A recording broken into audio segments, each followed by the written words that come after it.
ভাই যারা বড় চাকরি করে তারা বুঝছে চাকরি কি জিনিস। অনেক কষ্ট ভাই পরের চাকরি। নিজে একটা ব্যবসা করেন, নিজে একটা ব্যবসা থাকুক ছোটোখাটো, এটা নিজের স্বাধীনতা। কিন্তু পরের চাকরি কোনো নিজের স্বাধীনতা নাই। নিজে যদি একটা ছোটোখাটো যদি 500 টাকা নিয়ে যদি একটা ব্যবসা করেন, জালমুড়ি যে কোনো একটা ব্যবসা, সেটা নিজের একটা ব্যবসা করতেন। কিন্তু পরের চাকরি ভাই নিজের কিন্তু মনে হতো না। শহরে যাবেন, কখন পরের চাকরিতে আসবেন এটা তাদের বিষয়।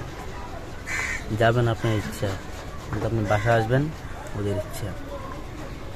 এটা ভাই পরের চাকরি। যেমন আমি দুদিন ধরে অফিসে যেতে পারি না। আমি গত বৃহস্পতিবারে 2 দিন আগে আমি বের হয়েছিলাম যাওয়ার জন্য। বৃষ্টি হয়েছিল অতিরিক্ত, তো বেরোছি 2 ঘন্টা একটা ব্যথা পাওয়ার কারণে যাইতে পারি না, রিটার্ন বাস চলে আসে।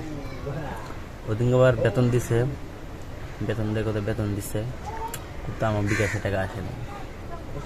কারণ আমার বেতন হ্যান্ড আপ করে ফেলছে আমার অ্যাবসেন্টের কারণে।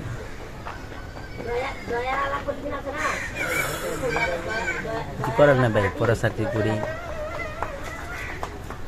এটাই।